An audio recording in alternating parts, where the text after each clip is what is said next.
Okay, guys, good morning. So, my name is Samir, and I'll be a faculty for this ADB. And when it comes to my experience, I'll just walk you through. I have around 10 plus years of experience in IT and on the clouds since the past 3 years. I'm working onto this cloud technologies. Okay, that's it. Working in some corporate.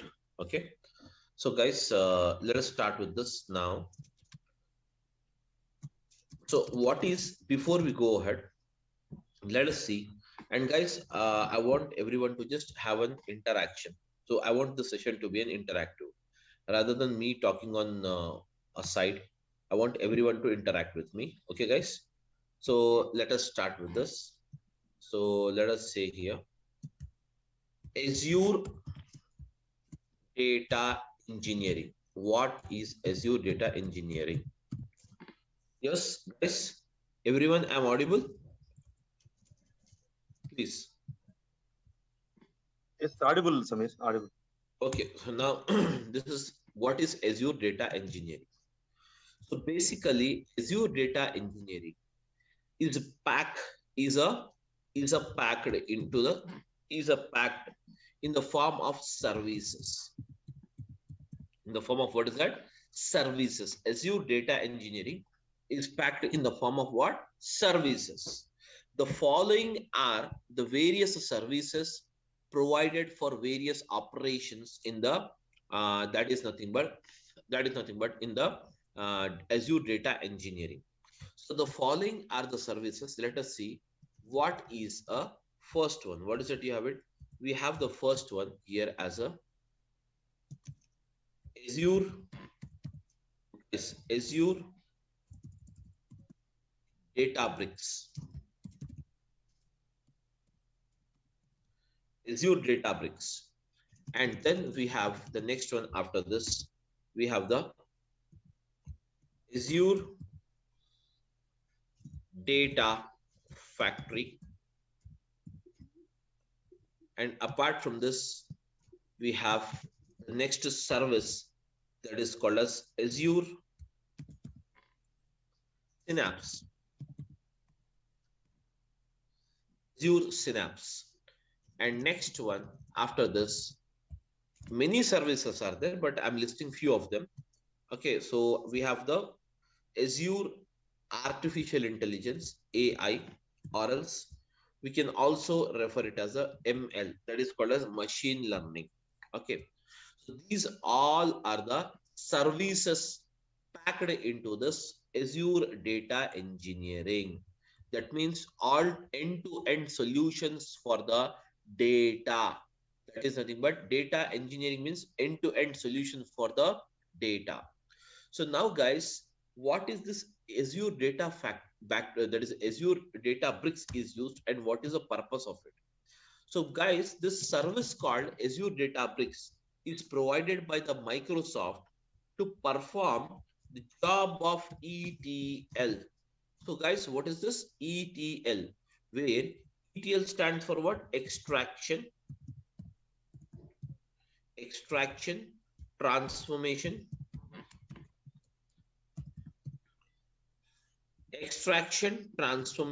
okay, guys, extraction, transformation, and loading. So the Azure Databricks is provided for Azure Databricks is a service provided by the Microsoft within the Azure Data Engineering for the purpose of extraction, transformation, and loading. Guys, this extraction, transformation, and loading, what it is? Let us try to understand this first. So guys, this extraction, transformation, and loading is nothing but it is a process where, guys, it is a process where data is summarized, where the data is summarized, where the data is summarized, where the data is, what is that? Summarized. And this summarized data is used for decision making. these or this summarized data is used for what? Decision making. So whereas what is this process of extraction, transformation, and loading? So this process of, guys, extraction, transformation, and loading, this process of extraction, transformation, and loading basically consists of, requires the following. What is that? Source, that means what? Source, and the next one, it requires as a target.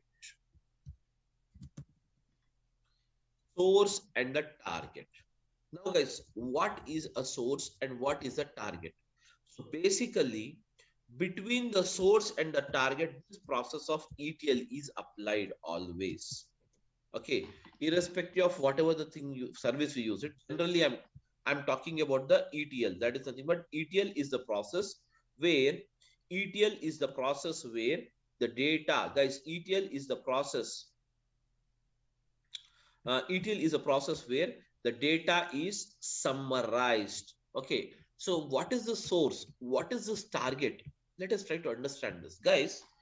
Source is a place where we get the raw data. Source is a place where we get, what is that, guys? Raw data.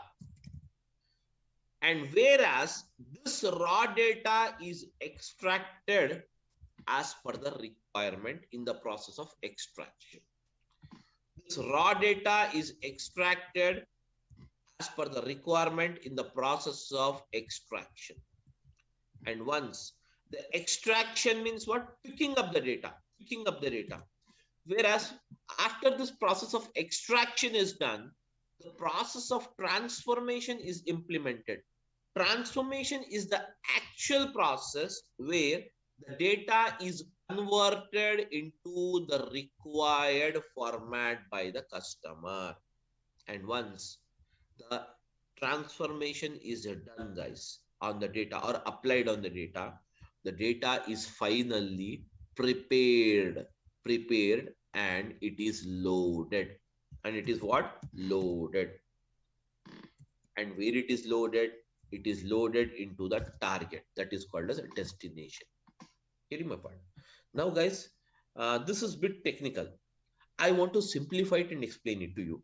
Okay, what exactly?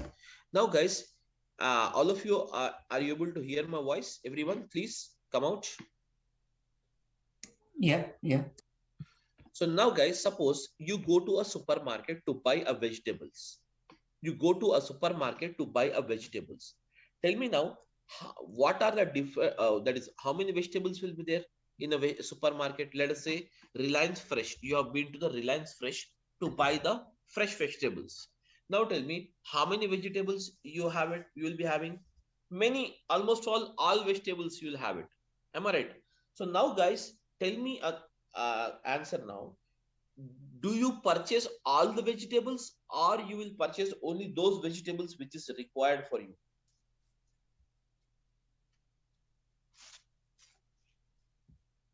Yes, my question is that you have been to a supermarket.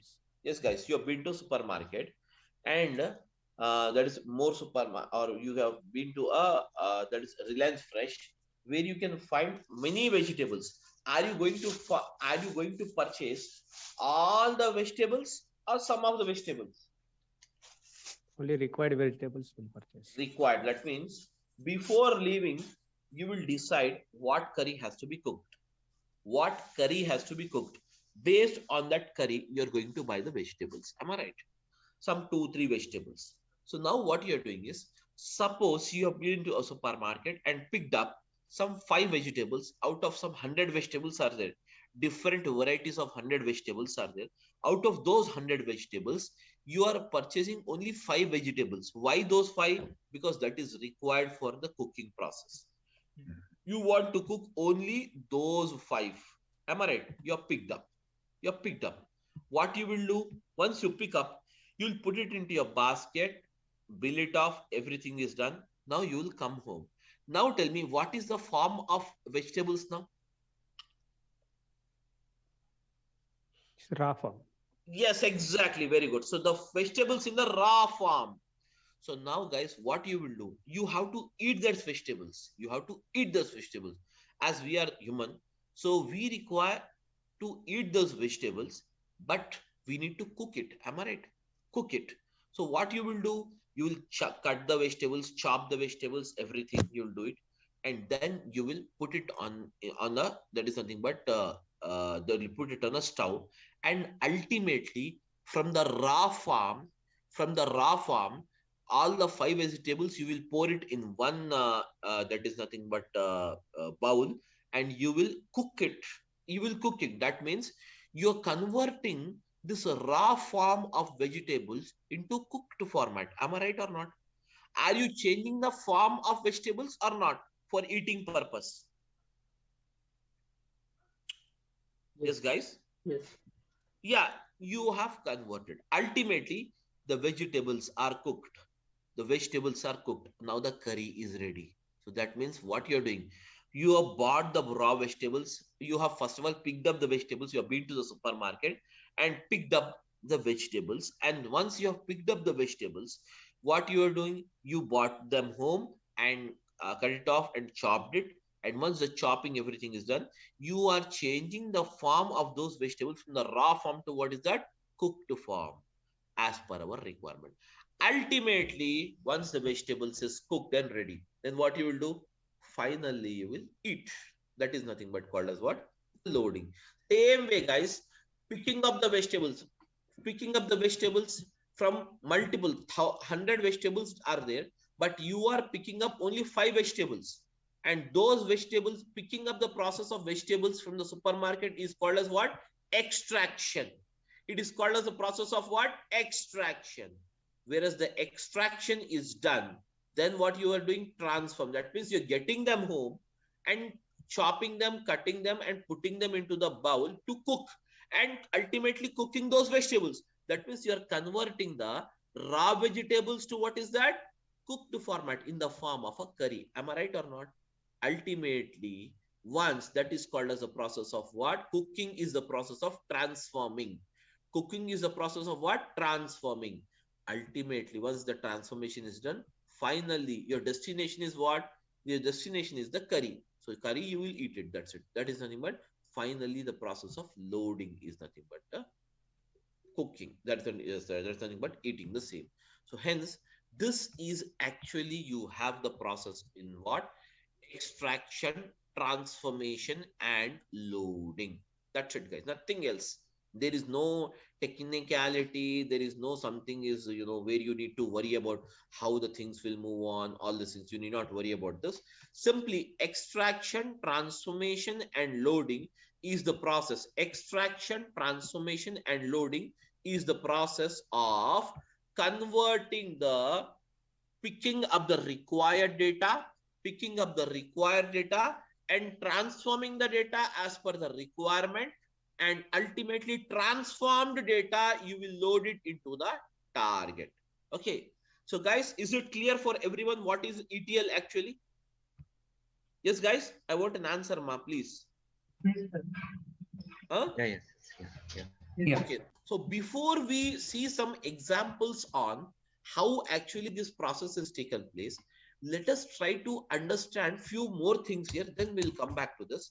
Let us try to understand first of all what is a cloud, what is a clouds, and what is an on-premises.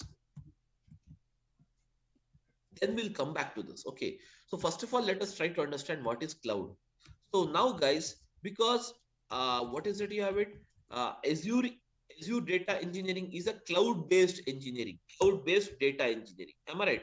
So now, guys, I wanted to explain you, or let us try to understand, first of all, guys, what is a clouds and what is an on-premises. Let us try to understand, first of all, what is a cloud basically. Okay. So, guys, when it comes to this cloud, okay, just forget about this cloud.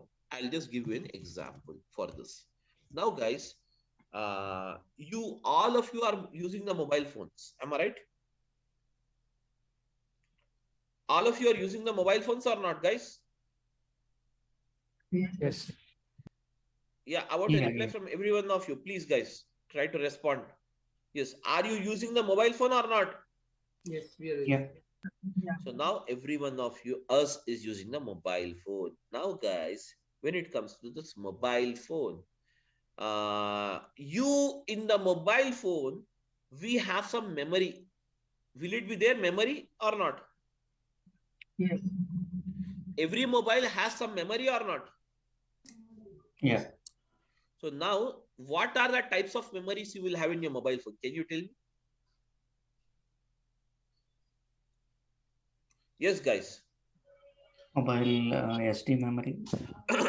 Yes, mobile internal memory and scan disk memory. That means you will have the memories in a mobile phone. You will have the memory in the mobile phone, such as what is that? SD card memory. So I'm writing it here. In mobile, you will have the memory. So that memory is called as mobile inbuilt memory. Am I right? With every default you purchase a mobile phone, you will get mobile memory as a free. Am I right? Mobile memory as free.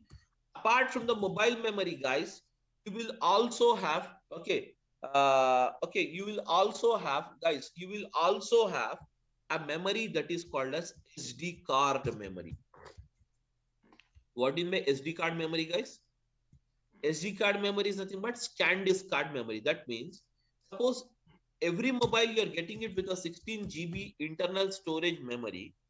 That means this 16 GB, guys, this 16 GB is a default memory. That means in your mobile phone, you can store up to 16 GB memory. Whereas if you require to store more memory rather than thus, you want to store one more, that is nothing but 32 GB of memory you wanted to store it. For that, what we do, we buy an external SD card and we will just put it in your mobile phone. Okay, put it in your mobile phone, and from that point onwards, you can use this memory of 32. So now tell me, totally what is the amount of memory you have it in your mobile phone now? 32 plus 16. Guys, tell me now. 32 plus 16 means what? Guys, 48 32. GB. Huh? 48 GB. Very good. So 48 GB memory. Totally, you can store up to 48 GB memory now in your mobile phone along with SD card. Now, the question is that now the further I have some more videos and photos, etc., which is amounting to around 100 GB. 100 GB.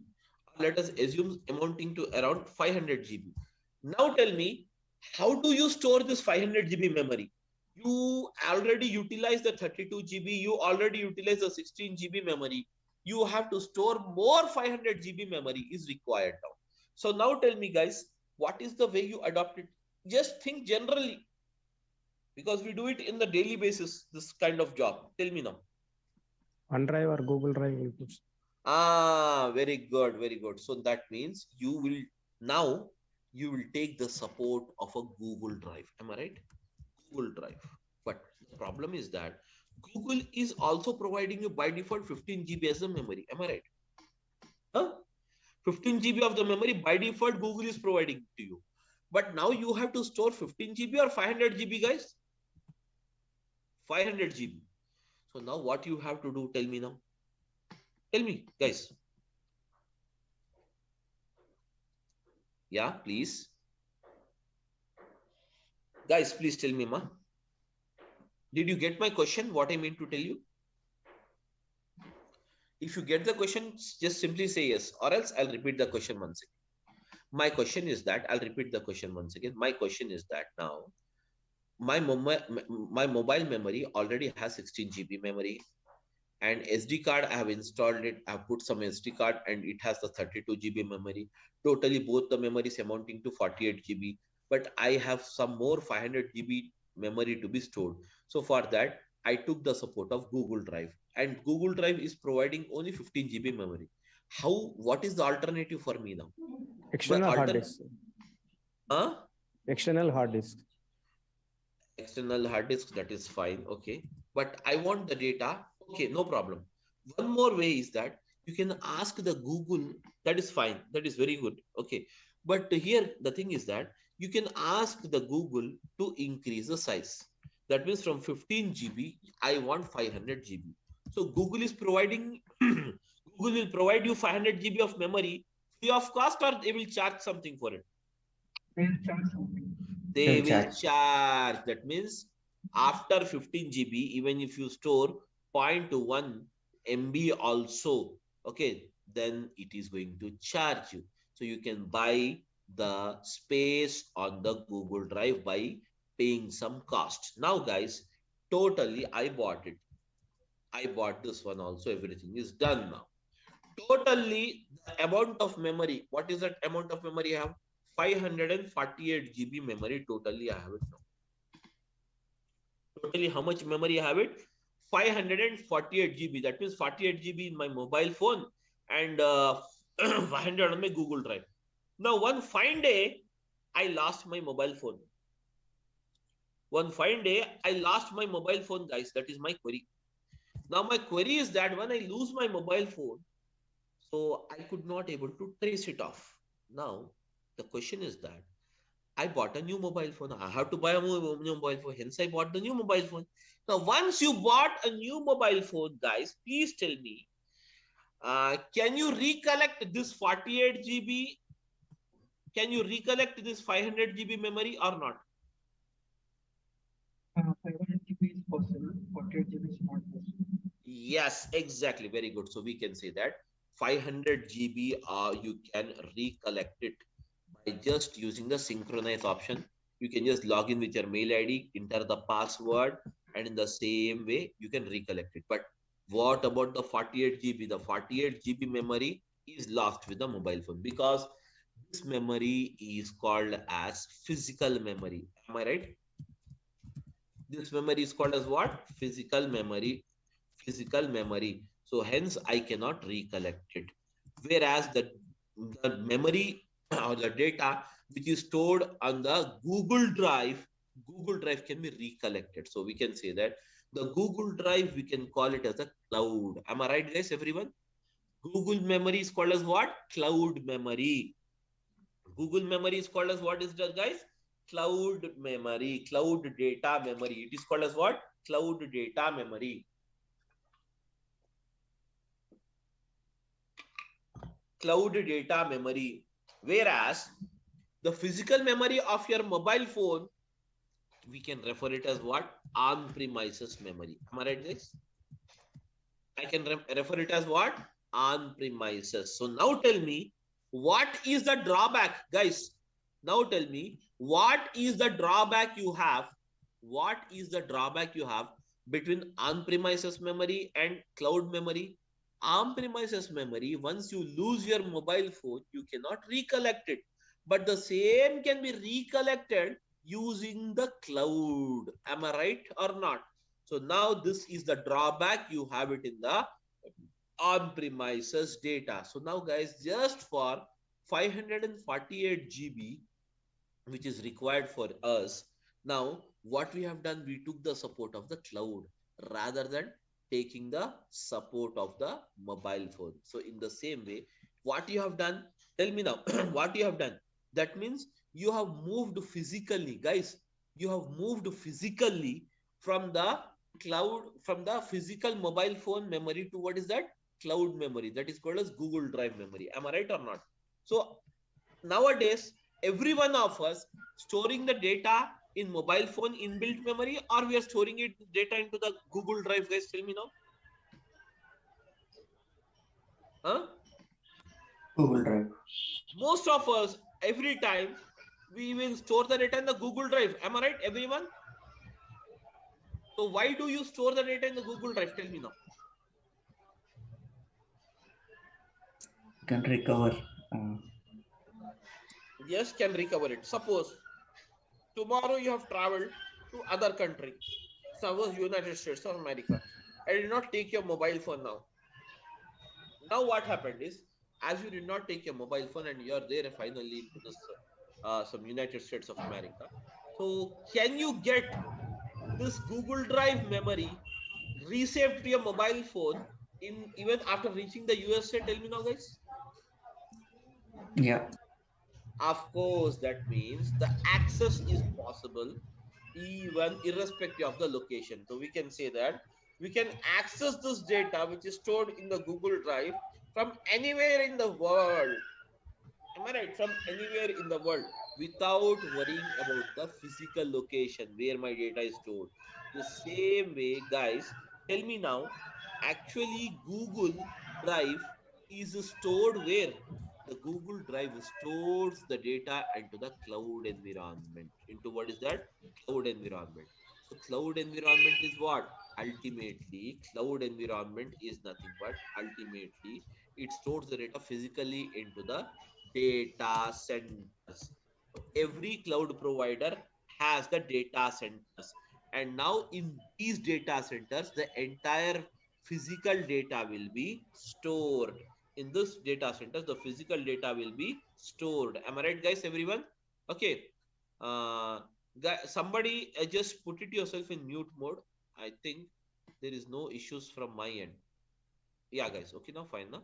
So now I think the voice is background voice is not there. It's fine now. Okay, guys. There is no disturbance now. I think from the background.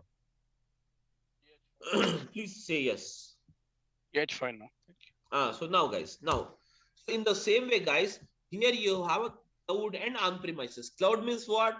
Cloud is nothing but storing the data onto the Google Drive is a cloud environment. And now, guys, on-premise is nothing but storing the data into your mobile phone physical memory. Mobile phone memory. Mobile phone memory is called as what? On-premises. Is called as what, guys? What is it called as? On-premises. Am I right, guys? So now, guys, as we are an individual, still we wanted to save the data. Still we wanted to move it our from the physical memory to what? Google Drive memory. In the same way, lot of the corporates, many corporates, now what they are doing is they are planning or they are moving from the physical data to what is that? Cloud data. So for that, many cloud providers has come out. Many cloud providers has come out to provide the support for it. So for that, the following are the cloud providers we have it. What is that? The first one is called as what? Azure. Azure is a cloud provider from Microsoft. So Microsoft, what it is doing is it is marketing their product, the cloud product. It is marketing its cloud product with a name called what? Azure. Okay. And then we have what is that? The next one provider as what? Amazon, or we can say AWS. AWS is from what? Yes, Amazon Web Service. Amazon Web Service. And the third one, what is that you have it? Google, GCP. So we have the GCP, which stands for what? Google Cloud Platform.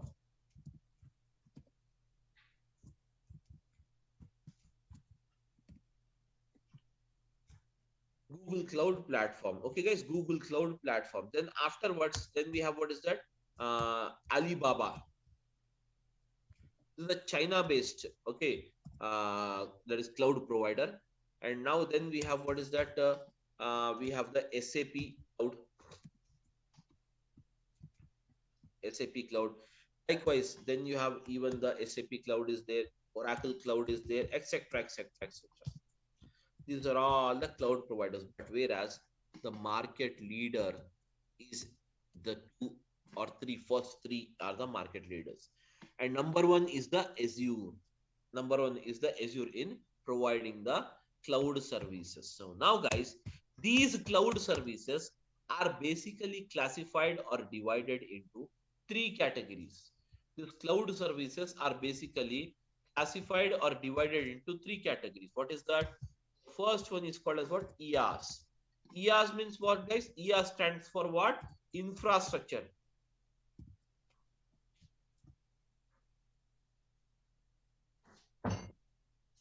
Infrastructure as a service. And then you have what's that? PaaS.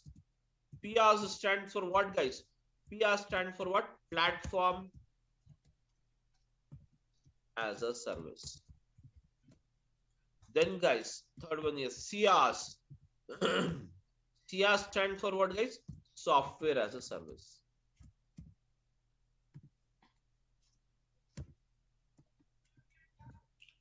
Software as a service. Guys, these are the three different services provided by the cloud providers. That means IaaS as a service, PaaS as a service, and CaaS as a service. These are the three categories of services provided by the cloud providers. Getting my point? So now entire cloud service is classified or built according to these categories: IaaS, PaaS, and CaaS. Infrastructure as a service means what, guys? Suppose just now we have discussed that you require 500 GB of data to be stored. That means you require what? Space on the cloud. Space on the cloud to store the 500 GB data. Am I right? So whereas this all storages, suppose you require, what is it? All the storages, how much storage you require it? 500 GB or 1000, okay, petabyte, okay, petabyte. So all these, okay, all these, can you see here? All this is the responsibility of the that is nothing but the cloud provider, and it provides this service in the form of what? Infrastructure as a service. Now guys, you require a RAM, random access memory. You require a RAM speed of let us say 56 GB. So now guys, you need not buy an external RAM anything. Simply you need to inform your cloud provider that this is the RAM speed you require it. So he will set it for you. So you need not worry about the physical components or the physical parts now. Getting my point? Next, after this, platform as a service. Suppose guys, suppose. What is platform, guys? What is platform? Platform is generally a type of an operating system. Now guys, we are using Android as an operating system, and can you see here?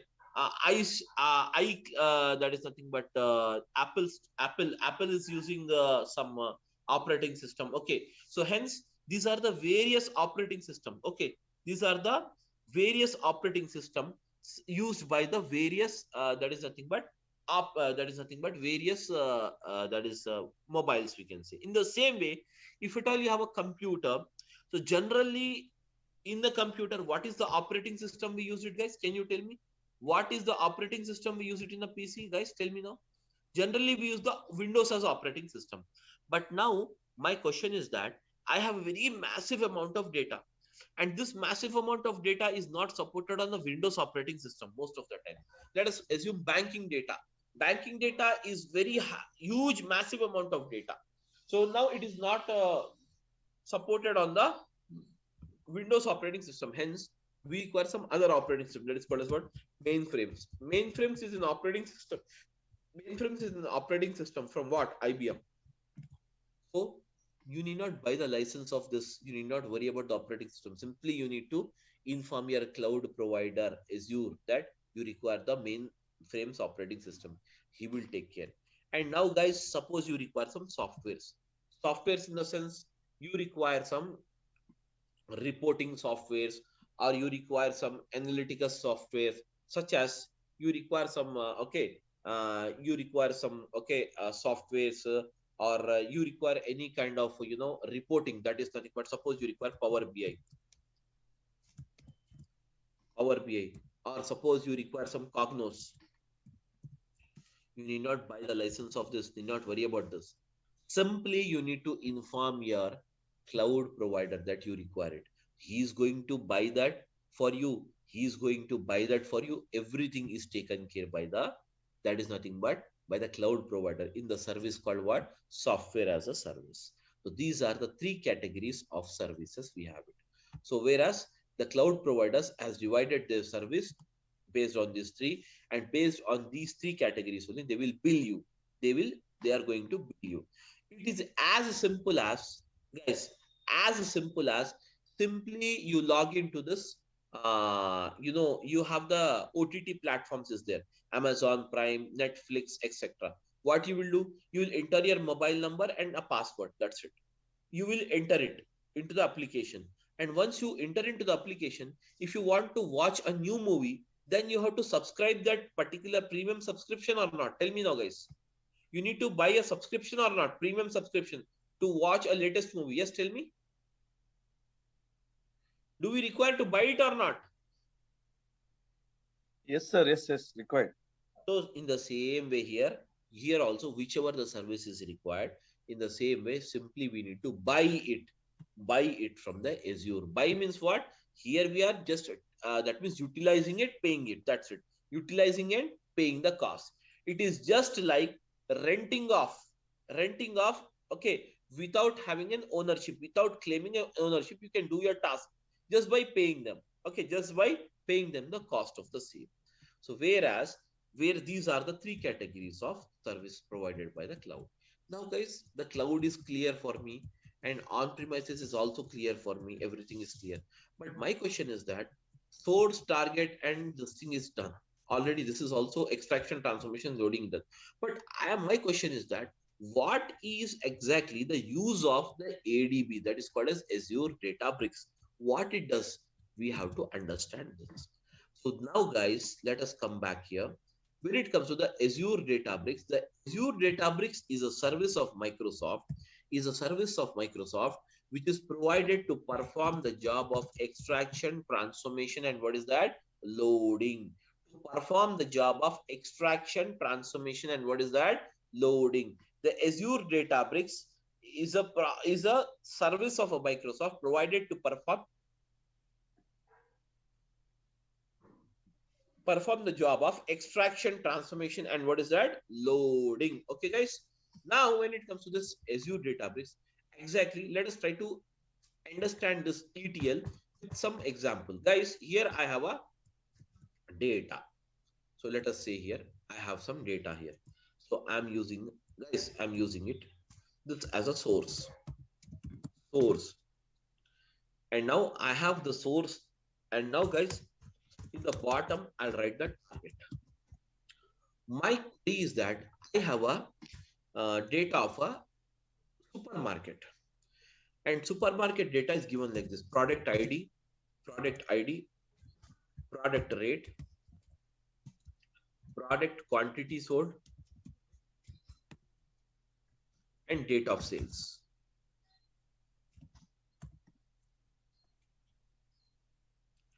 Now guys, some this you can see here. Now my query is that, guys,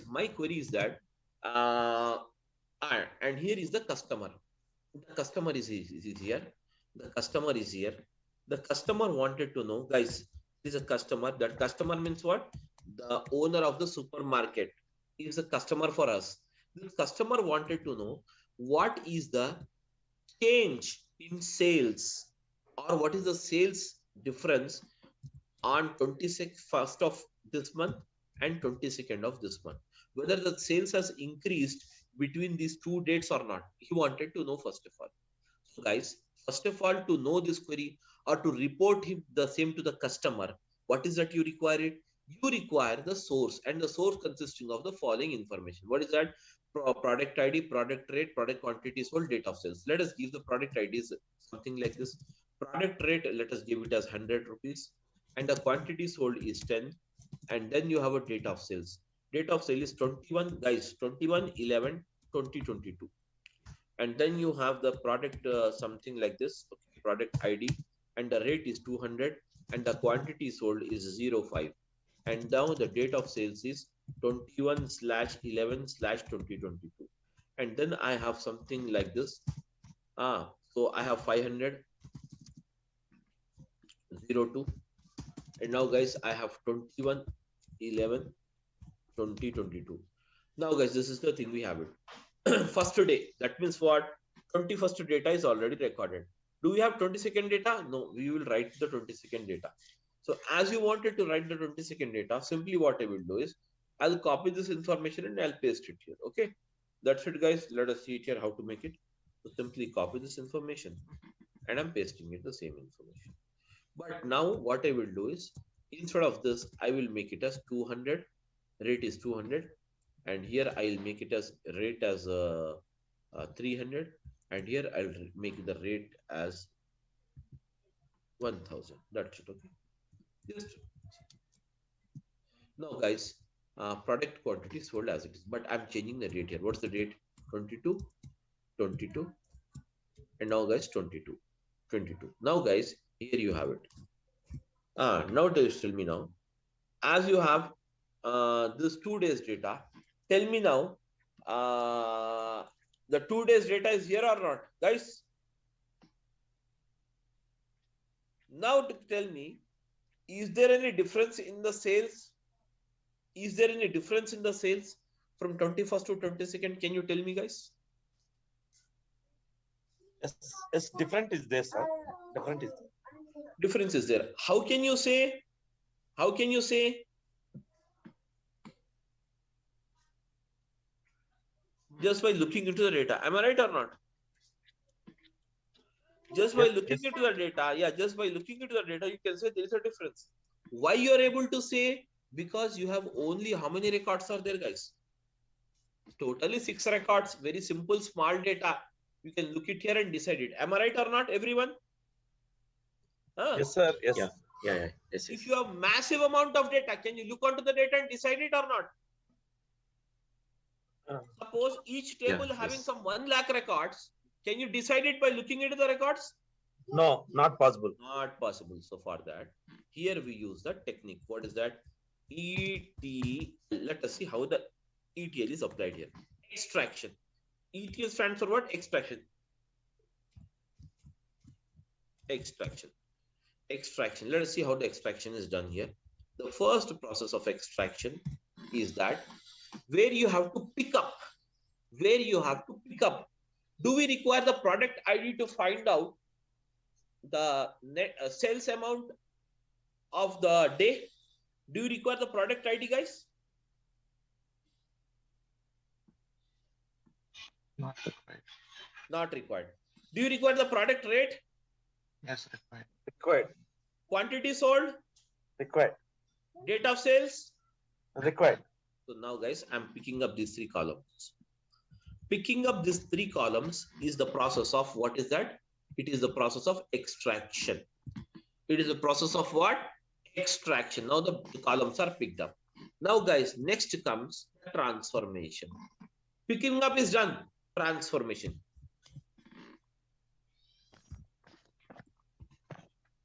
Now in the transformation, how can you find out the net? You want to find out the net sales amount each day. So to find out the net sales amount, do we need to perform some arithmetic operations on the data or not? That means some mathematical calculations is required or not? Yes.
Hello, can anyone hear the voice?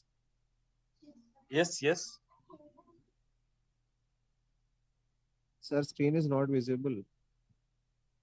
Actually, he's left. He's left. Maybe he's facing network issue. Okay. Shamil is not there.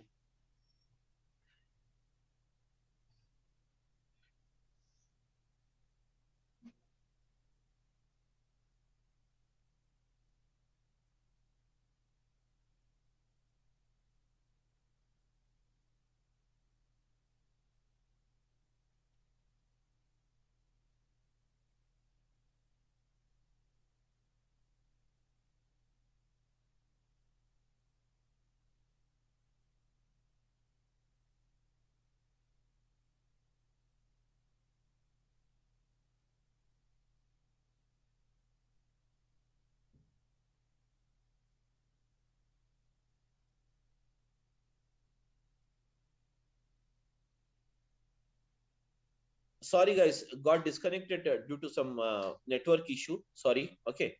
Hello, I'm audible now? Yes. Yeah. Yeah, I'm audible now. yeah, so got disconnected due to some this thing, network issue. Okay, so now guys, okay, we were just a minute. So just a minute. I'm just looking out for this. I don't have this host rights. Just a minute.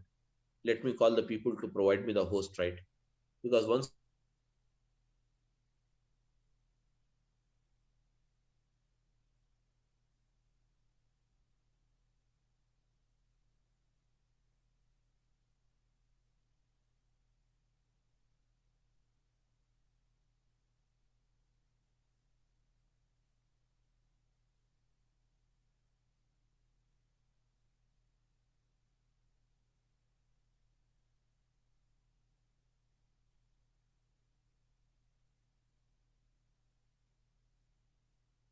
I guess you can provide a host rights to Shami. Might be or is the host.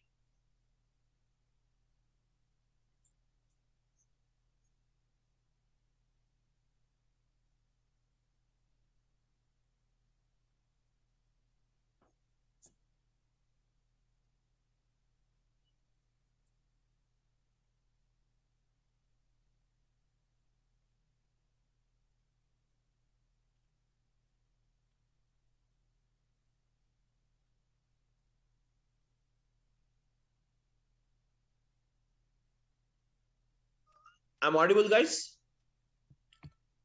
Please tell me, I'm audible. Yes. Now, guys, see here. So we have what is that? We were discussing about the calculations. 100 into 10 is what is 1000.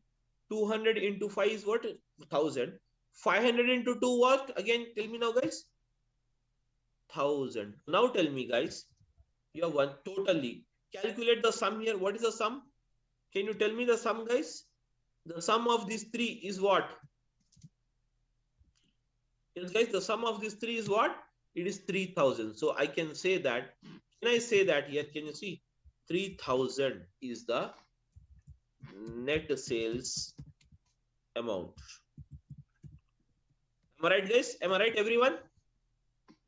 This you are doing it under the process of transformation. Now, it is done for the 21st day. What about the 22nd day? Guys, can you tell me? Please come out, all of you. Help me out in this. Yes, guys. Tell me now, for the 22nd day, 200 into 10 means what? 200 into 10 means what, guys? Tell me now. 2000. 300 into 5 means what, guys? Tell me now. 1500. Yes? Huh? 1500. Very good. 1000 into 2 means what? 2000. Very good. So now calculate the sum now. 5500. Very good. So now, guys, 5500.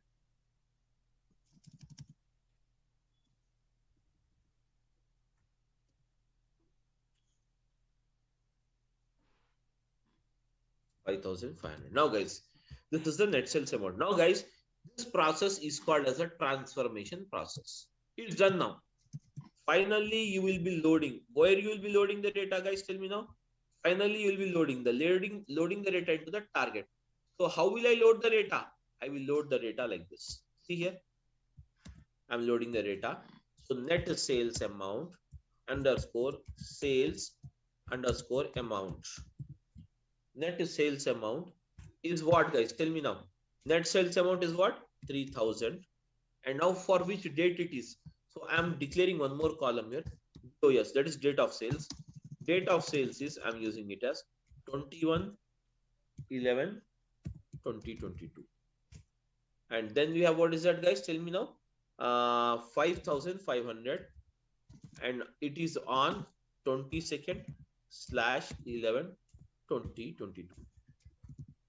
Now, guys, this particular thing, that is nothing but called as output. Now, can you see here? This entire thing, what you have done, guys? Can you see this entire thing? What we have done? We have transformed this much data. Can you see here? This much data of two tables I have transformed into one table and in the summarized manner. So this data, you can report it to the customer, stating that this is the difference of sales between 21st and 22nd day of November 2022. Am I right, guys? Everyone? Huh? This process is called as the process of what? Extraction, transformation, and loading. And this is done by using the Azure Databricks here. By using what is that? Azure Databricks. It is done by the process called what? Using the service called what? Azure Databricks, where extraction, transformation, and loading of data is done by the Azure Databricks. Clear all of you now? Now, as a part of this course, guys, we are going to see this Azure Databricks. Okay, Azure Databricks, and the total duration of this course will be 60 hours. Okay, 60 hours, but it will be, we are quoting it as 60, but it will go beyond the 60 hours because we have many live scenarios we are going to look into. Okay, and that's the thing we have it. And we are going to start the classes from tomorrow, the same 10 o'clock in the morning. Okay, guys, 10:15 in the morning. That's the timings we have it. 10:15 to around 11:30. Every day you will have 1 hour 15 minutes class, 1 hour to 1 hour 15 minutes class. And next, after this, guys, when it comes to this, the classes after this, even the resume planning and everything will be given to you as a support. Okay, and contents brochure you can check it. Okay, Azure Data Factory and Azure Databricks both are used for the same process. But Azure Databricks, here you can use the, it is called as CUI, that is called as character user interface, where you need to use different languages: Python, Scala, R, and SQL. These are the 4 languages used in the bricks, Azure Databricks. Whereas in the Azure Data Factory, it is totally a menu driven. It is totally a menu driven. Both performs the same job. Both performs the same job, but this is a menu driven, and this is a that is nothing but the code based. You have it. Okay, so that's it about this thing. And every day we will have the class 1 hour to 1 hour 15 minutes, and Saturday, Monday to Saturday, Friday you will have the classes. So generally Saturdays and Sundays I don't take the classes. If it is required to cover up the portion, then we will continue on Saturdays, guys. That's the only thing we have. Okay. So now you can ask me any questions if you have. Please go ahead. Sir, like I just wanted to know, there is coding part is there in the curriculum, so we need to learn coding as well. Yes, of course. Coding means whichever it is required, we will discuss it in the class itself. As such, separately, you need not learn the coding somewhere going outside. Okay. So what is that? I will explain you. That will be easy only, not so tough enough for people, what the people think. Okay. So we will be seeing here the coding in 4 different languages. See, there is SQL, Python, R, and Scala. I'll write the coding. Yeah. Sir, like what is PySpark that I'm hearing a lot about? See, PySpark is basically Python and Spark together. It is called as Spark, PySpark.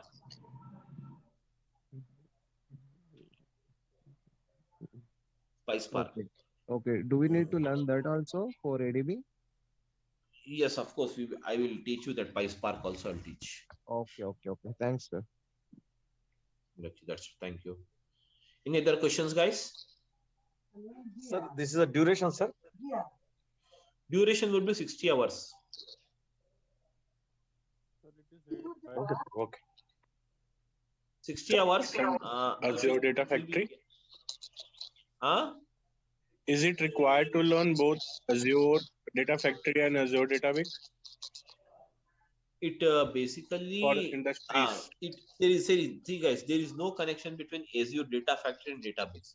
If you learn it, that is up to you. If you don't learn it, then also no problem. You can get the job individually on Azure Databricks as well as on the Data Factory. These are 2 different services you have it. Okay. Sir, if there any deployment process are you explaining, sir? Deployment processing. Yes, of course, deployment process we will see now anyways. Without the, this is all a technical subject. Yes, sir. So ADF also there, right? ADF and ADB. Okay, deployment process is required.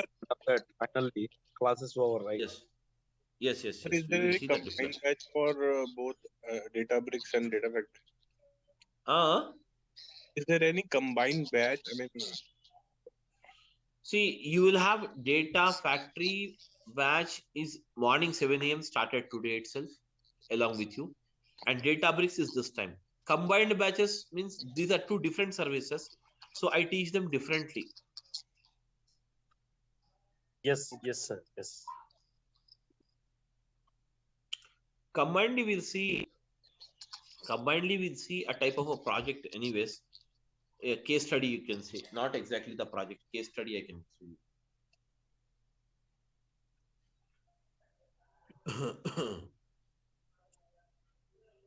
See, basically, when it comes to the data, someone is typing. So what is that? Monitor, optimize data storage, data processing. All this is covered, guys.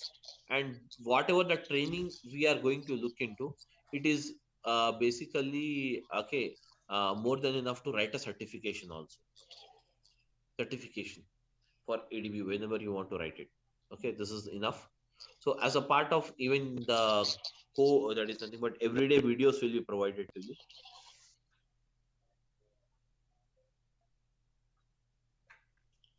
That's it. sir, Any other questions if you have? any batch for the evening? Huh? Any batch for the evening? Right now, no, there is no batch in the evening. So morning batches only we have it.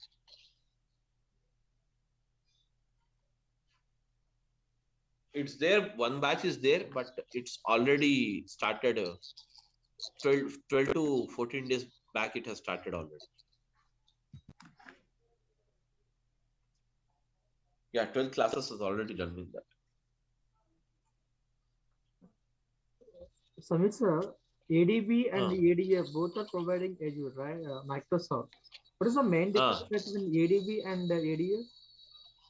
Basically, the ADF, what they're using is, if there is a project in where you are going to use the ADF and ADB both, the ADF is used for data ingestion process. Up to only data ingestion process only, the ADF they're using it. Further, after the data ingestion of the data, ingestion, that means insertion of the data.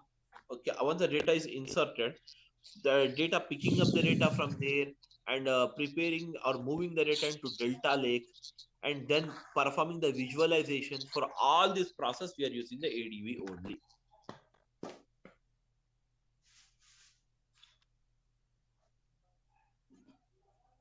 Okay, got it.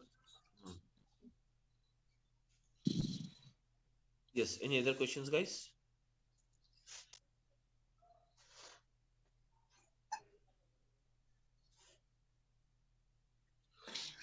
Okay, Sir, that's it, guys. Any specific software we have to download for this? No software is required. No software is required. No licenses is required. Simple, very subscription. I'll tell you. I'll show you. You have to subscribe that. That's it.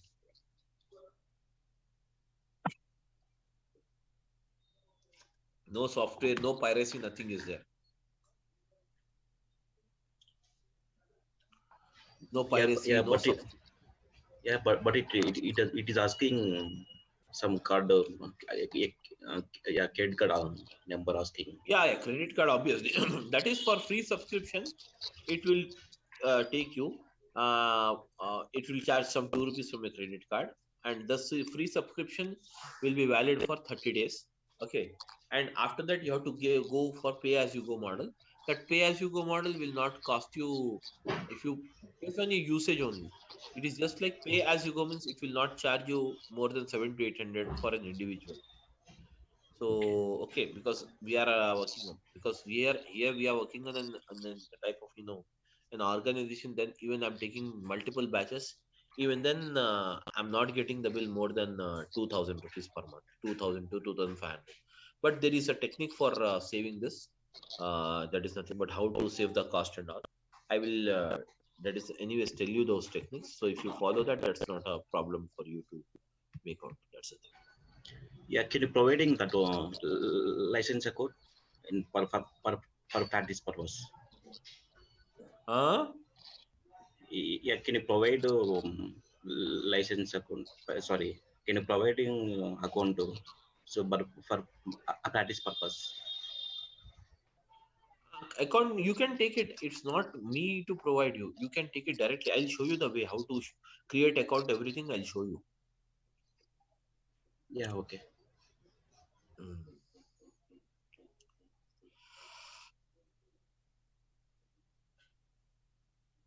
Okay, guys. Any other questions? Okay, guys. Thank you. Then we'll meet tomorrow morning at the same time. Yeah, please go ahead. Any questions?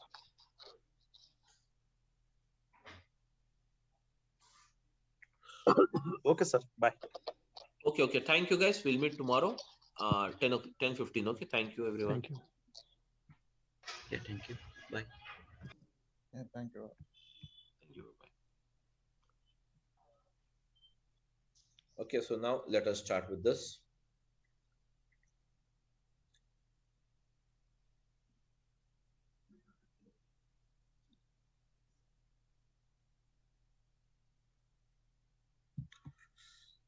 Okay, guys, so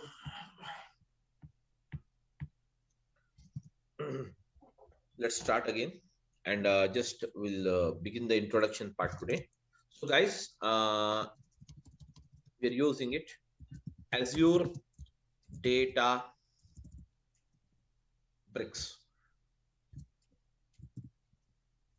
Okay, we're using the Azure Databricks. So basically, what is Azure Databricks? Guys, the Azure Databricks is nothing but it is a cloud-based service. Cloud-based service provided by Microsoft. It is a cloud-based service, guys. It is a cloud-based service provided by Microsoft. So Azure Databricks is a cloud-based service provided by Microsoft. It is a cloud-based service provided by Microsoft to perform the job of ETL. So now, guys, what do you mean by ETL? Yes, the ETL stands for, yes, the ETL stands for, already I told you yesterday, ETL stands for what? Extraction. Yes, extraction, transformation,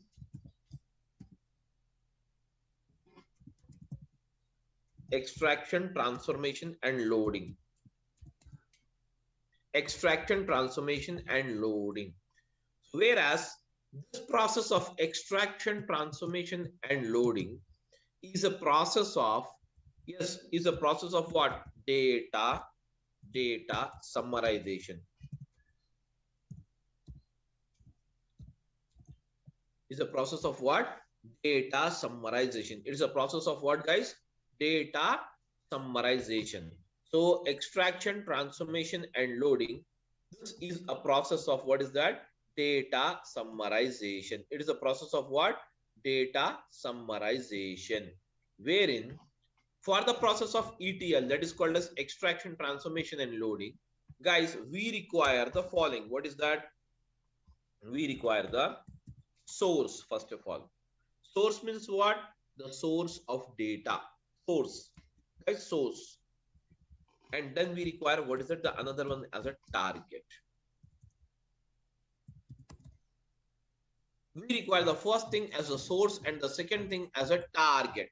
So now, guys, when it comes to the source, what do you mean by source? Okay, guys, what is the source of income?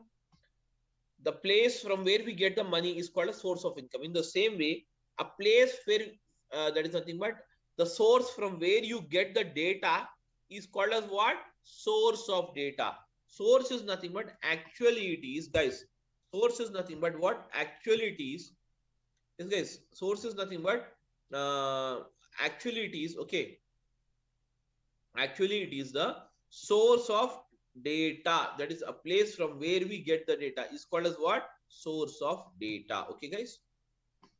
A place from where we get the data is called as what? Source of data. So I'm using source of data. Yes, guys, source of data. So now, guys, tell me now the source of data. So according to you, what are the sources which are available from where we get the data, guys? Tell me now. What might be the sources from where you get the data? Now, guys, for example, now you're typing or you're recording some information of your expense, house expense. So where do you write your house expense generally? Nowadays, we are using in digital format only. We are not taking a pen and paper and writing the things. Everything we are digitally writing it. Tell me now, house expenses, where do you write it? In which type of file do you write it? Tell me now, guys. This much is the earning for this month, and this much is the expenditure you have incurred. You have to write all these things. So tell me now, how do you write it, guys? In which file you use it, or where do you write it in the computer? Can you tell me, guys? Somebody?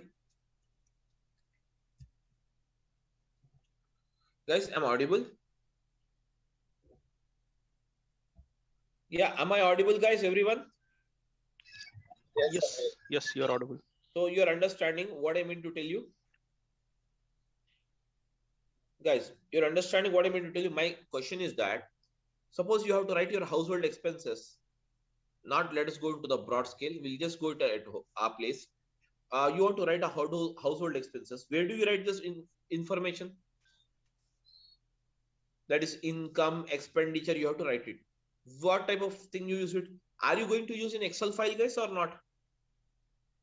Yes. So that is nothing but basically your house affairs or your that is nothing but house expenses and income. You're going to write in an Excel sheet, but ultimately that is what? That is nothing but the data. That is nothing but what is that? Data. So we can say what is that? Source of data is nothing but the place from where we get the data is called as what? Source of data. A place from where we get the data is called as what? Source of data. So we can get the data from what is that? Following files. We can get the data. Okay, files. What type of files, guys? Okay, but ultimately the files will also receive the data from what? Ultimately business. See, we all are working for the business or not? Even though you are working as a data engineer, that means you are working for a business or not? Tell me now, guys. Yes, everyone? You're working for the business. Am I right, everyone? Just give me a second. Just give me a second. I'll back.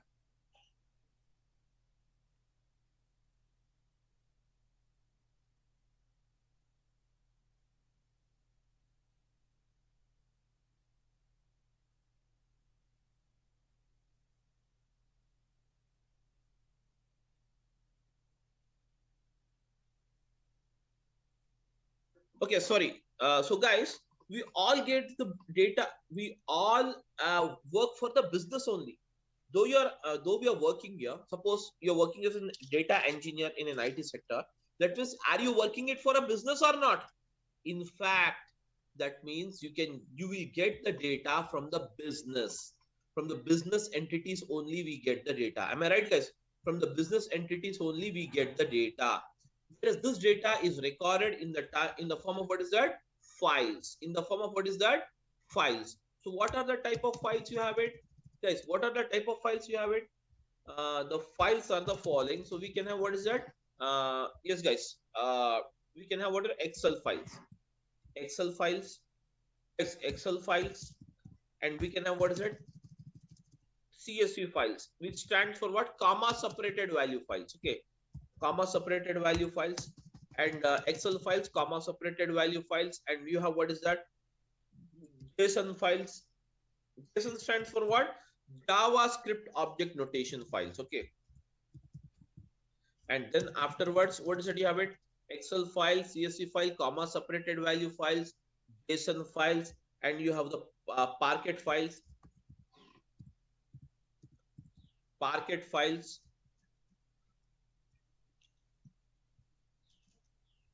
You have the Parquet files. Okay, guys. You have the Parquet files, and then you can have what? Avro files.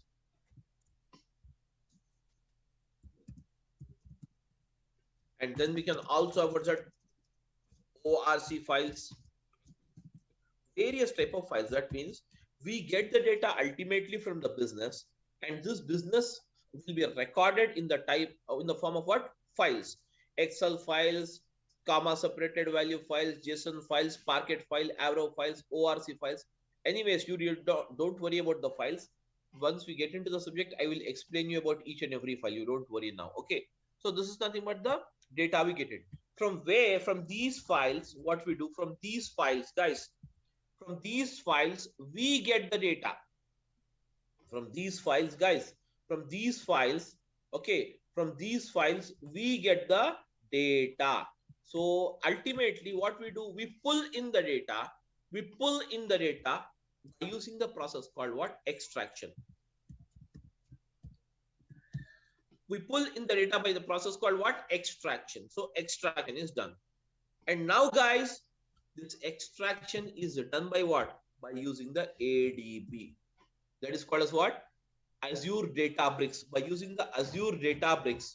By using the Azure Databricks. Guys, by using the Azure Databricks, we perform the process of extraction. That means extraction of data. Extraction, the full name is what? Extraction of data only, guys. Extraction of data. Extraction. Then extraction is done. Then next, what is the process you have it? Tell me now, guys. The next process, the next level of processing is what is that? Transformation. So transformation is nothing but the ultimate requirement. Based on the requirement of the customer, you're going to change the format of the data. You're going to change the structure of the data. You're going to design a new structure of the data. Am I right? This is called as what? Transformation. And once the transformation is done on this data, ultimately the process of loading will be taken place. And loading means what? The final data, whatever you have it, will be transferred to the destination. That is called as what? Target. That is called as what? Target. Or we can say destination. We can say target, or we can say destination. We can say target, or we can say what is that? Destination. The data will be transferred to the destination. Am I right, guys? Everyone? Yes, guys, everyone is following or not? I want a reply, guys. If you don't talk, yeah, if you don't talk, I cannot understand what is your thing. Okay, so I want everyone to respond it, guys, so that I'll come to know whether you people are following or not. Okay, anyways, so this is the first. Now, apart from, guys, apart from getting the data from the files, we can also get the data from the business. We can also get the data from the business in the form of what? Database. And database can be what again? The database can be what? It can be Oracle database. It can be the SQL Server database. Okay, it can be any type of database you have. Whereas this kind of database, can you see here? This kind of database, when you receive the data, we can say that we have received the data from OLTP system. We have received the data from what is that? OLTP system. What do you mean OLTP? OLTP stands for online transaction process. Online transaction process. That is called as what? OLTP system. Okay, OLTP system. You will receive the data. Getting my point? You will receive the data from what? OLTP system. So now, guys, ultimately from this database, what we do, we pull in, again the same process, we pull in the data by using the process of what, guys? Same process we perform it. Extraction will be done. That means using the ADB, we extract the data. We extract the data. And once the data is extracted, then what we do, guys? We perform the transformation on the data. We perform what is that? Transformation. Transformation is the actual process of data summarization or loading the data as per the requirement of the client. So now, guys, loading will be done. And finally, once the loading is done, guys, finally, once the loading is done, the loading will be done. Okay, the loading will be done into the destination. That means this is the destination.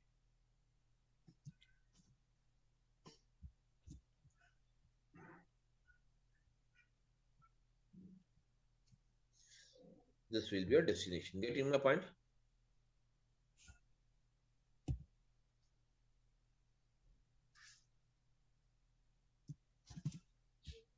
Now guys, destination.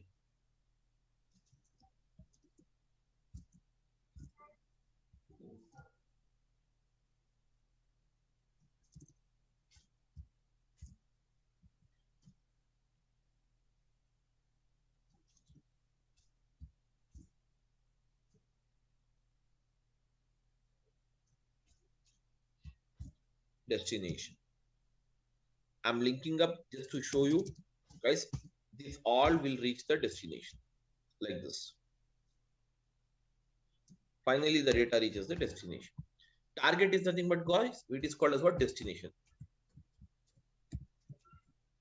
Destination. Okay, now next one. Apart from this, guys, apart from getting the data from the businesses from the data into the databases or into the files, we can also get the data. Everyone, we can also get the data, guys. We can also get the data from another way. It's called as what? From the business only.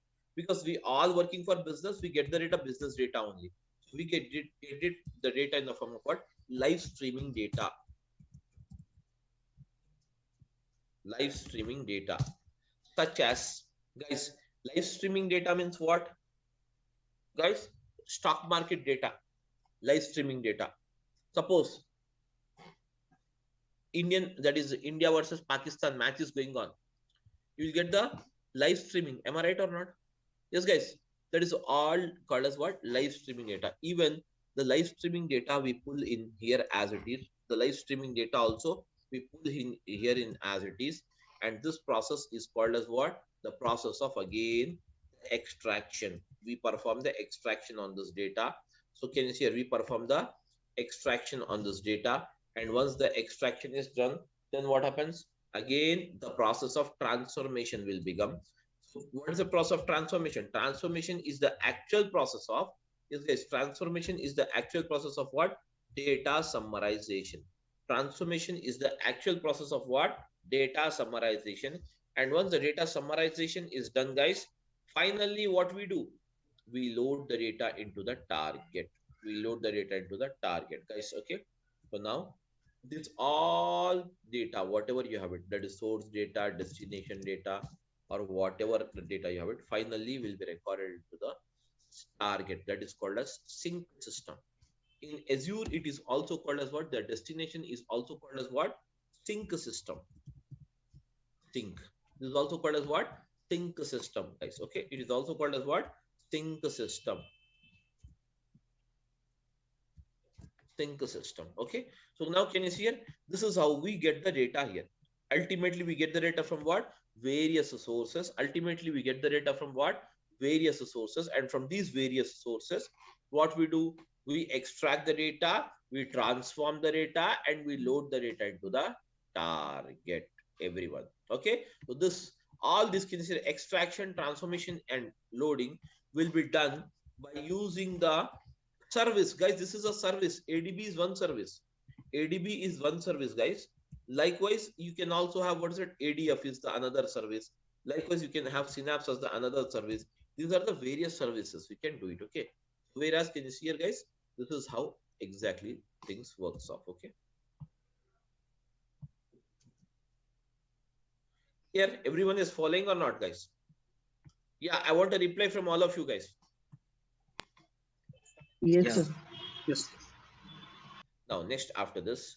Now, guys, next one. Let us see exactly what exactly the big data is. Big data. Now, guys, what is a big data? Big data is nothing but whatever the data you're getting, this data, this is called as big data only. The data from the business, whatever you're getting, is called as big data. So just understand, big data means not a very great concept, something, you know, where you need to get confused. It's not like that. Big data, just split it, guys. Split it. Big means what? Huge, na? Huge or massive, you can say. Data means what? Information. So we can say that huge information. You can say, what is that? Huge information, massive information, huge information, or massive information. Huge information or massive information is called as what? Big data. Big data. okay, where you have a massive amount of information, is called as what? Big data. Ultimately, we get the big data from what is it? All these businesses only. But what is that business? What are the sources you can see? Let us see for that. Actually, types of source of big data. Now, guys, types of sources of big data, types of sources of, okay, types of sources of big data. Okay, sources of big data. The first one from where you can get the big data, that is called as what? Social networking sites. Social networking sites. So what is the social networking sites, guys? Social networking sites are nothing but you have the WhatsApp, you have the Facebook, you have the Twitter,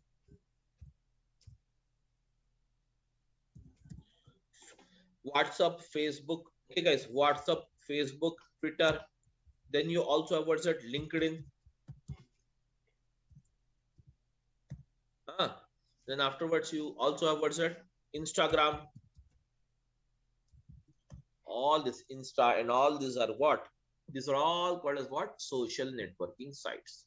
These are called as what? Social networking sites. So the social networking sites are basically referred as the major source of getting the big data. Major source of getting the big data. Getting my point? Next one after this, guys, you have the second source. So what is the second source? We can say second source as the banking application. So across the globe, the banking application is the major source, considered as the major source, guys. Banking applications are considered as the major source of getting the big data. The banking applications are considered as the major source of getting the big data. Major source of getting what's that? Big data. Major source of getting the big data. Suppose you go to a bank and get an entry done.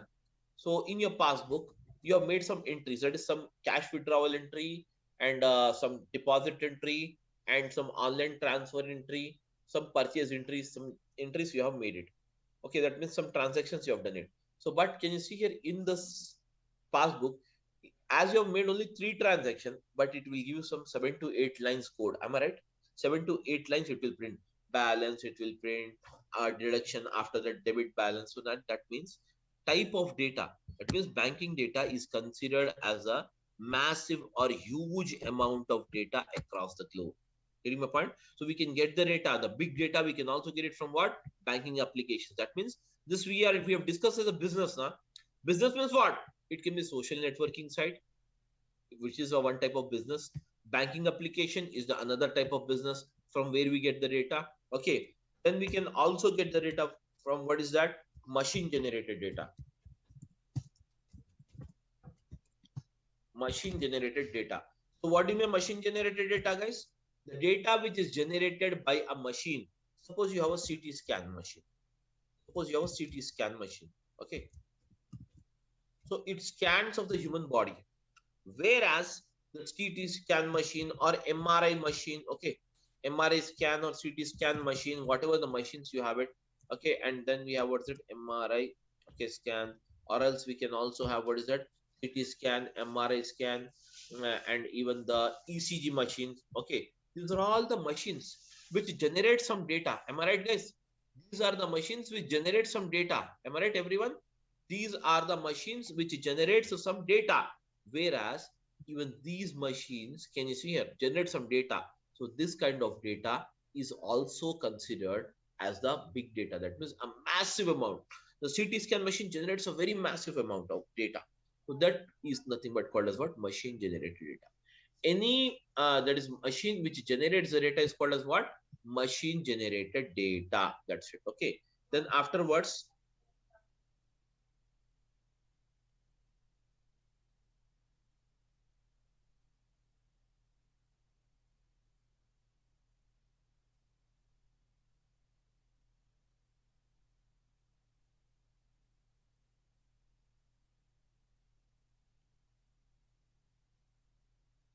guys, just a minute, 1 minute.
Okay, guys, sorry. So now, guys, okay. So now, guys, after this, okay. So now, can you see here? This is nothing but the can you see here some that is machine generated data. After that, the fourth one, what we can consider here is okay. That is called as what? IoT sensors, Internet of Things. Okay, IoT sensors. We get the data from what? Sensors. We get the data from what? Sensors. These sensors basically measures what is that? Pressure. Okay, and then it measures the okay that is even the okay gas pressure. Okay, and then it measures even the temperature. Okay, and even the okay wind. All these are the sensors which basically measures. But these sensors, how it generates, these all will be connected to computers, to required computers. So this computer generates the data here. The data will be recorded here, and this data will be further processed or transferred to us like this. From in the files we received, we extract it, we transform it, and we load it. Ultimately it will go like this. Okay, so now, guys, so basically IoT sensors, I can give you one example, guys. Whenever you travel and okay like on the highways, once you will enter a basically a type of a town or a village. At the starting of this town or a village, you will find some a very big table fans which is rotating very slowly. Am I right? Which rotates very slowly. What it does exactly? That measures the wind. And those fans are nothing but machines, at sensors only. And those are connected to the computers. And whatever the thing is recorded, the data will be transferred to the computer. And from the computer, again, the data will be that is kept into the files. And again, it is transformed further for this analysis. So basically, this is how exactly the process moves on here. Okay, so guys, okay, all of you following or not, please let me know, guys. Yeah, we can able to follow. Now next, after this, again you have what is that, guys? The fifth one is human generated data. Human generated data, it's not basically you will have that massive but still it can be considered as a big data only. Human generated data means the data which is generated by you and me. Okay, the normal routine data, that is basically a kind of a human generated data. So this is also considered as the part of big data. But guys, this big data is basically has some categories. That means we can say types of big data. We can have various types of big data. So now I will say types of data. Now, guys, what are the types of big data? Generally, guys, you will have the following types of big data. The first type of big data which you can consider, okay, which you can consider that is first type of big data which you can consider. Okay, the first type of big data which you can consider, the first type of big data which you can consider is called as what? Structured data. Structured data means what? I'll type it. Guys, I'm writing it. Name, ID number, and salary. Can you see this is the thing we have it. Name is, let us say, Alan. And now, guys, I'm using the ID number as something like this. And salary, I'm making a sum, okay, 10,000. And Bobby, 20,000. Carl, 30,000. These are the basically, can you see here, guys? This is the data where, can you see this data is in which format? It is in the proper format of rows and columns or not?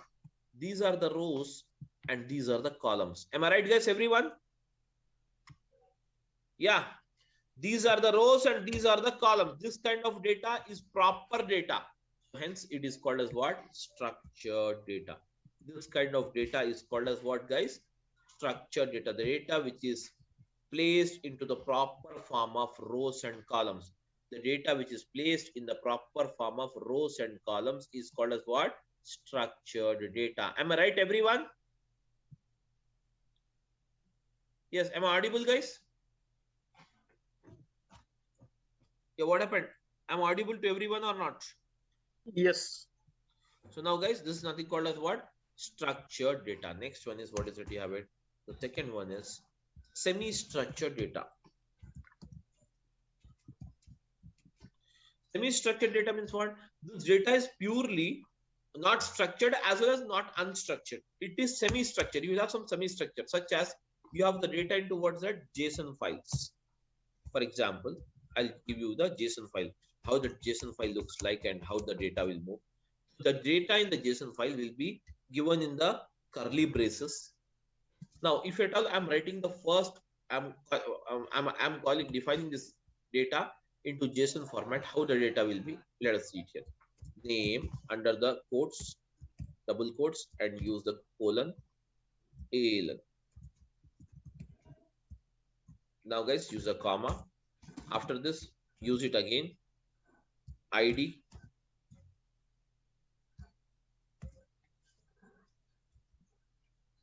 ID. Then use it as it's a numeric data. Now you can place it normally. Again, we have what is that, guys? Under this, again you have what is that? Car. That is salary. This is also numeric data, so hence you can leave it as it is. Do not place under this. And finally, after this is done, the data is closed, the braces. Can you see here? This kind of data is called as what? Semi-structured data. It is called as what, guys? Yeah, it is called as what, guys? Semi-structured data. This kind of data is called as what? Semi-structured data. And now finally, the third one is called as what? Unstructured data.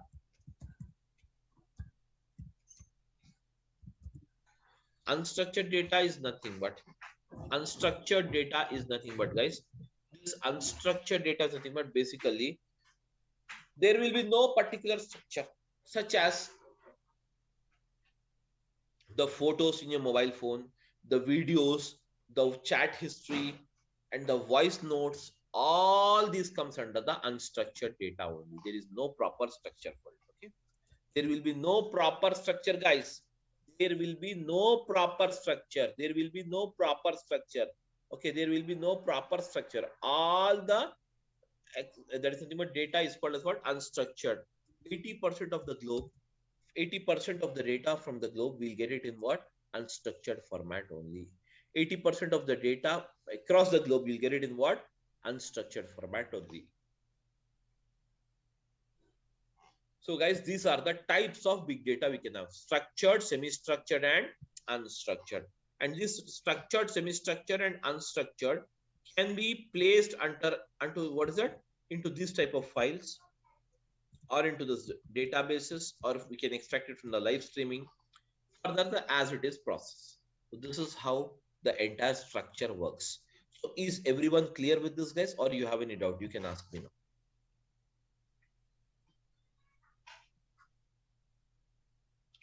Yes, guys, tell me.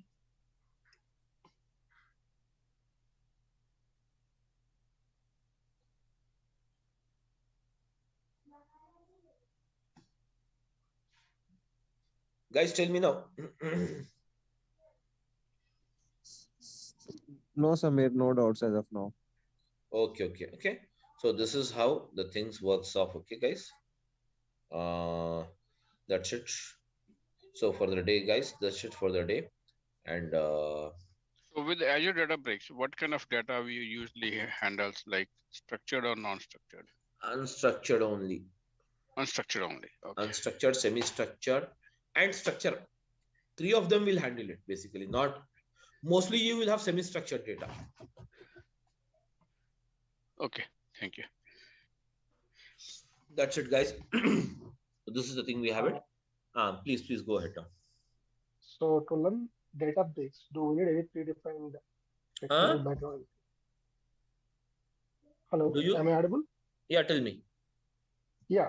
No, I'm just asking, what are the prerequisites to learn this Azure database? See, I don't have any basically, background in the field. yeah, prerequisites is that if you know the Python, or if you know the R, or if you know the SQL, that is very well. You can just, you can just understand the code, what you can do. If not, also I will explain you, and you have to put your efforts much on that, because this is basically a purely type of a technical job where you have it. What we are doing in Databricks. If you don't want the amount of coding, you don't need actually the coding. Simply you can go with the ADF rather than going with the ADB. Okay, so I'm basically ETL background. Okay. Yeah. So what do you suggest? Should I go for ADF or ADB? I'm not really sure. And I would like to You're basically you're from technical background or non-technical, or I am basically an ETL developer, Informatica developer. Then you can go with the ADB. Why not? Definitely ADB will work for you. Okay. And to be a Azure data engineer, what are the services we need to know? Like to be an Azure data engineer, if you know ADF, then also you'll call as a Azure data engineer. If you know ADB, then also it is called as then also you are called as a Azure data engineer. If you know the Synapse, then also you will call as a Azure data engineer only. Okay, so either one should be fine, that means, right? Yeah, no, that's I heard, the reason I'm asking, I heard ADF also like something like it's an ETL tool only, and here you have mentioned ADB also ETL tool only, right?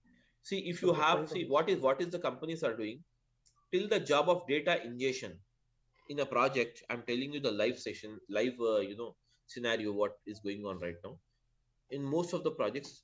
Up to the data ingestion, ingestion means what? Extraction. Up to this data extraction, they're using the ADF. Further, for transformation and loading, they're using the ADB. Some projects. Okay. Because you have more good facilitation, or we can say good facilities, or very flexible to perform the process of data ingestion using this that is ADF, because ADF does not uses any code. It is basically a menu driven this thing. But here you will have to write the code for everything: extraction again, transformation, and again loading again. Basically, using this ADB, you can design. It is mainly focused on the visualization, data visualization. That means visualization in the sense performing the analysis on the data, etc. Okay. So my understanding is like ADF might be something like a tool based, like ETL. You can go with this ADF or ADB, anything, because already you have a technical background. You need not worry about it. Okay. And both are not, if I would like to join any training, both are not. Both means it will be very good. No issues. Okay. I'm trying to join any one of these. So what do you suggest? Should I start with ADF or ADB? Like being an ETL. That you have to decide it. I can't tell, because you basically, I'm telling you now, if you are mainly, you think that you can manage the amount of coding, then you can go with the ADB. If you don't want the coding, because ADB is required anyways in the process.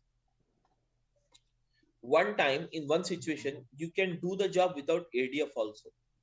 But ADB is very mandatory to have it, mostly. So just it's better to have ADB knowledge. You can just decide it. That's not a problem. Okay. Yeah, I got it. Thank you. That's it. Thank you, guys. Thank you, everyone. Any other questions? Sir, may I know what is Synapse used for? Synapse is totally a visualization process. It is basically called as a data warehouse of Azure. Synapse. Okay. So data visualization, analysis. I told you now, analysis, data visualization, all analysis from this part. Once the data is loaded into that sync system, from here the data is picked up. And now we use a technique called OLAP, online analytical process. And using this artificial intelligence or machine learnings, all this we apply it further on this data. Whereas can you see here the machine learning, artificial intelligence, or machine learning or artificial intelligence, all this is the part of what is that we have it. The Synapse performs this type of job, more focusing on the visualization of the data. So, sir, like I just wanted to know, ADF and ADB are enough to crack a job in the current market scenario? More than enough, more than enough. Synapse, see, in this particular course, we are covering Synapse. We are covering integration with even the Snowflake I'm covering. Integration with even, the Amazon Web Services. Integration with all various, things I'm using up here. So anyways, you will not have anything where, you need not do that. So you can do it very well. That's not a problem. Okay, so sir, ADF and ADB are enough, right? Yeah, that's more than ADF is enough. ADB individually is also enough. ADF and ADB combination, okay, if you have that, it's very good. If not, it's not like that. If you know ADF, you don't get a job. Definitely you will get the job, even if you know the ADF or not, or the ADB, that's not a thing. There is a misconception in the market that, if you know the ADF, you should also know this ADB, then only you'll get a job. It's not like that. These are two different services you have it. ADF has its own functionality and ADB has its own functionality. Okay. The only thing is just the market is a bit low, so worried, that's all. Market is obviously in this November and December, the market will be low. Okay. Always, again, it will pick up after January 15th. Okay. That is the every year, issue you will have it in the IT sector. Okay. Whether you go with the training or whether you go for real-time jobs searching, everything. But the slang will be like that. See, every batch I'll be having 50 to 60 students. But this November and December, I have a less amount of students. That obvious. That it does not mean that the market is drawn out. Of course, the flow will move. It will slow down automatically. It will pick up, because right now most of the times, even in the US, this is the ending of the year, so everyone will be prepared for Easter and everything, Christmas. Okay. So things will slow down because we are totally dependent on the all the US and the UK and Europe, and we're all the Western countries we're depending upon for the data, for project, everything. So obviously it will have an impact even on our life, isn't it or not? Yeah, correct. That's the thing. Okay, sir. Okay, that's it. Thank you, guys. Okay. Thank you.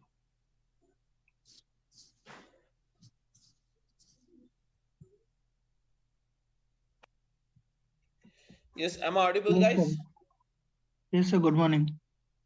Okay, so let us start now.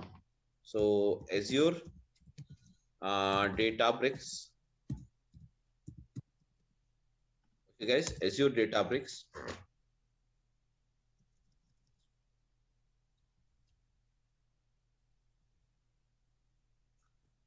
Guys, when it comes to this Azure Databricks, okay.